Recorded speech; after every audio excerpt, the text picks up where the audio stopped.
Águida. Sou uma pessoa, eu nasci em 5 de fevereiro de 1927, uma cidade do Rio Grande do Norte, que tem por nome Acari.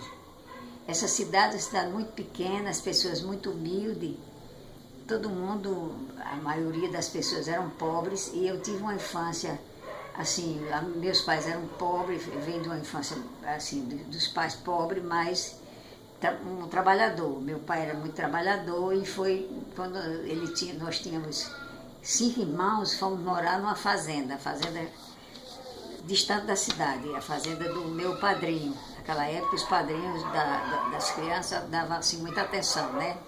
Então eu fui morar nessa fazenda e o meu pai tomava conta da fazenda e fazia queijo.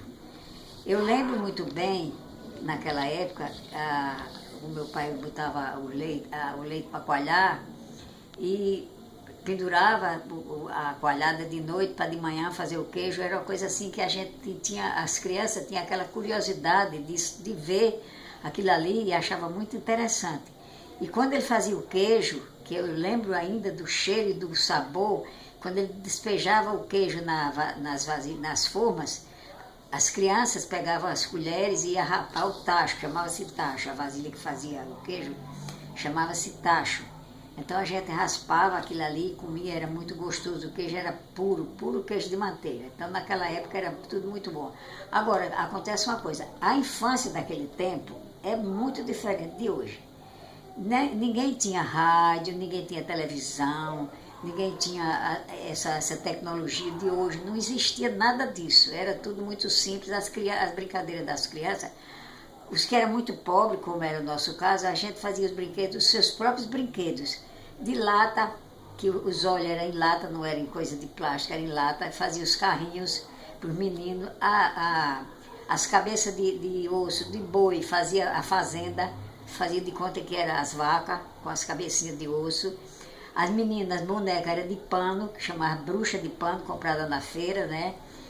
As crianças daquela época gostavam de brincar de boneca. As crianças de hoje só usam a tecnologia, usam a internet, usam celular e não sabem mais, criança não brinca mais, não sobe em árvore, não pula corda, como era, no meu tempo a gente pulava corda, a gente riscava o chão, chamava-se pular academia, brincava de bola de gude, que era biloca, tinha um lugar que chamava-se biloca, jogava na parede para ver quem ganhava. Era uma brincadeira muito simples, todo mundo era muito simples e era uma vida muito tranquila, muito feliz, a gente era feliz.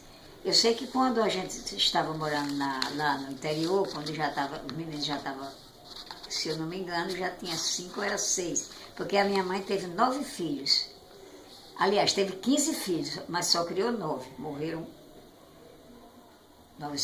6. Aí nós viemos para a cidade, para a gente estudar, né? Quando a gente estava já maiorzinho, todo mundo veio para a cidade para estudar. E o meu pai foi trabalhar na prefeitura.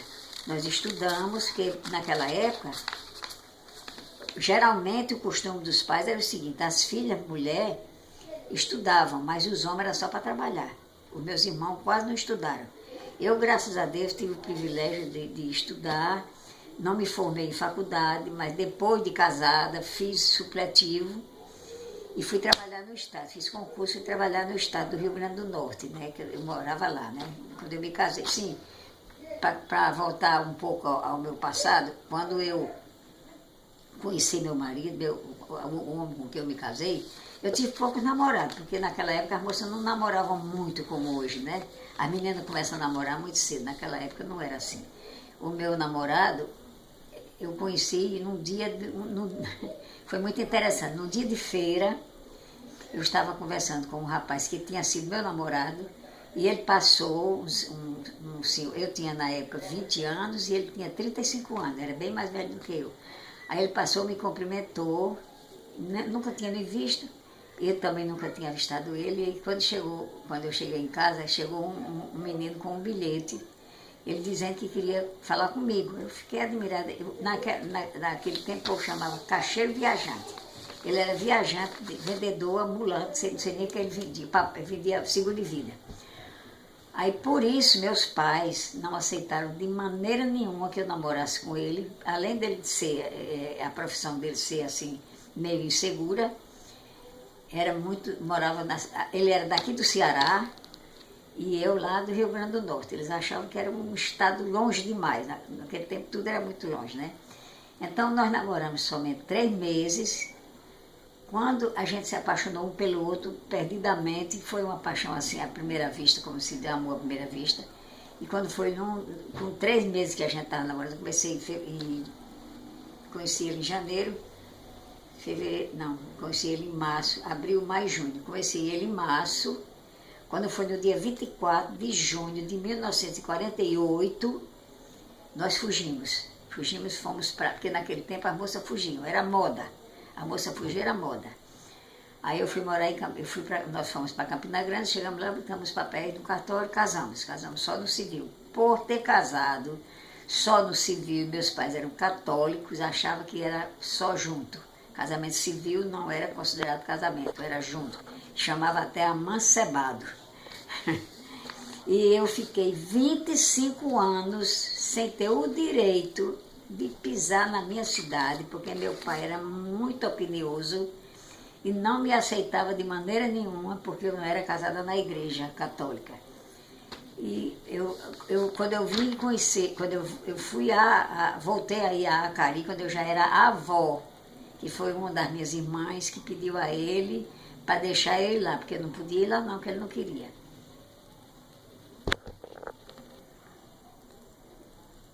A minha vida de casada não foi fácil, de maneira nenhuma. Primeiro porque meus pais me abandonaram. Meu pai me abandonou, eu não tinha nem como me comunicar com ele. A minha mãe, muito raramente, quando ela ia a Natal, morava em Acari e eu morava em Natal, muito raramente, quando ela ia, escondido do meu pai, ela ia me ver. Mas meus filhos não eram considerados netos do meu pai, porque era filho daquele homem que ele não gostava. Morreu sem falar com meu marido. Mas meu marido foi um casamento cheio de altos e baixos. A gente teve umas épocas que estava bem de vida e teve umas épocas que estava mais fraco, né?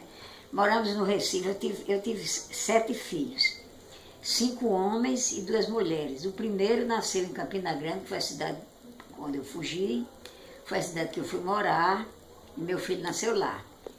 Quando ele estava lá, era um menino atrás do outro. Quando ele estava com 1 ano, chama-se Hércules, que hoje ele está com 65 anos.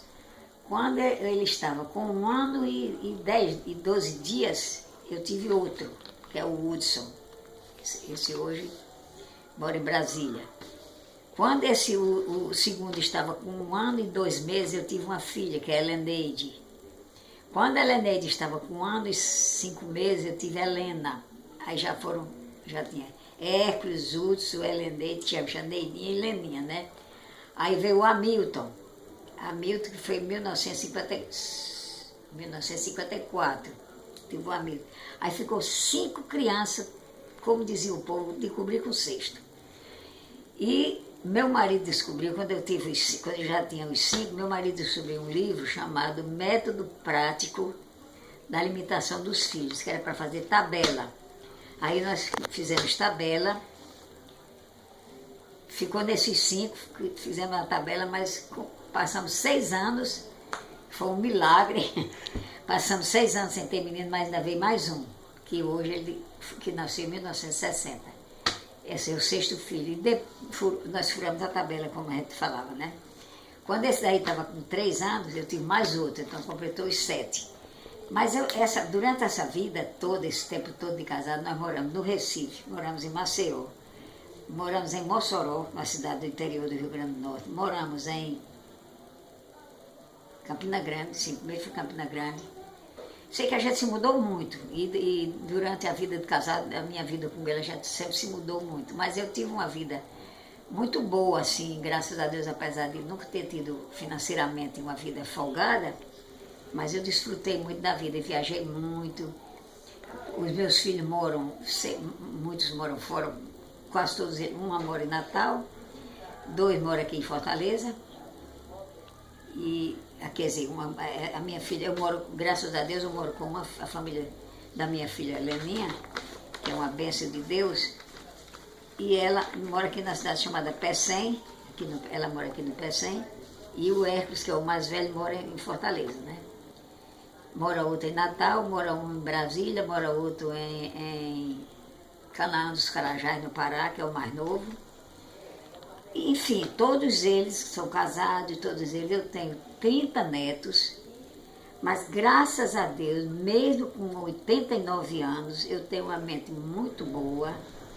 Graças a Deus, não tive, assim, não tenho o esquecimento, nem a demência, como se diz, das pessoas geralmente de idade, né?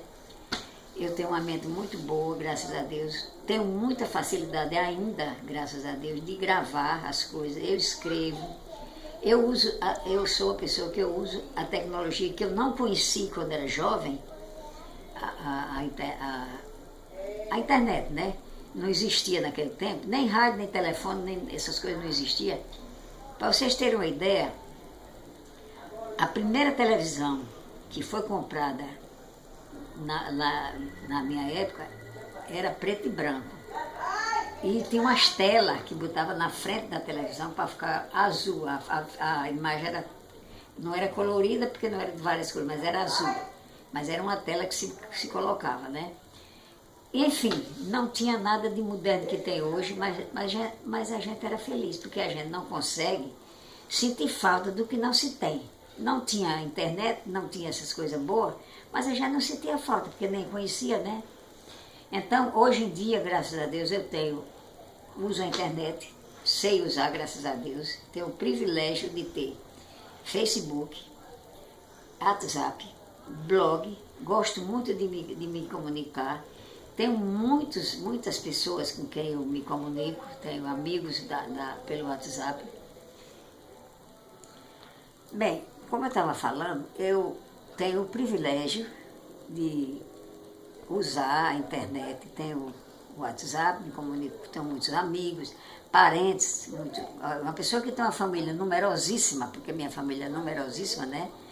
Eu tenho muitos netos, adultos, eu tenho bisneta casada, imagine que eu já estou na terceira, quase na quarta geração, né? Mas eu quero dar um conselho a vocês, as pessoas, os jovens principalmente, que usam a internet, usem para o bem. Porque tudo na vida tem um lado bom e um lado ruim. A internet é muito boa, se você souber usar para uma coisa boa. Por exemplo, eu gosto de usar a internet para falar de Jesus, porque sem Deus a gente não é nada. Se a gente não tiver Deus na vida, não tem nada. Vocês que têm internet, principalmente jovem, adolescente, use para o bem, porque é muito bom a gente poder ter um meio de comunicação onde a gente pode pregar até a palavra de Deus. É a melhor maneira de se evangelizar pela internet, é bom demais. E eu tenho esse privilégio, graças a Deus. Eu me sinto feliz, porque tem até uma frase, que eu não sei se cabe eu falar essa frase, mas eu acho muito interessante, que diz assim, é uma frase de um autor desconhecido: não se é velho por ter vivido alguns anos a mais. Envelhece-se quando perdemos os ideais. Os anos vividos enrugam a pele. O abandono aos ideais enruga a alma. Eu fiquei idosa, porque com 89 anos é uma pessoa bastante idosa, mas eu tenho a mente, graças a Deus, a mente de quem tem pouca idade. Às vezes isso até é quase um prejuízo, porque o meu corpo, a minha mente, quer dizer, o meu corpo não acompanha a mente. A minha mente é lá na frente, mas o corpo não aguenta, porque a pessoa com 89 anos já está debilitada, já tem limitações, já não pode fazer muita coisa que fazia, e a cabeça fica cobrando. Por isso que às vezes é até prejudicial a pessoa ter a mente boa demais. Mas eu louvo a meu Deus, porque eu tenho essa mente, foi Deus que me deu. E eu, mais uma vez, eu aconselho a vocês, jovens, use a internet, use o meio de comunicação para falar para as coisas boas, tá bom?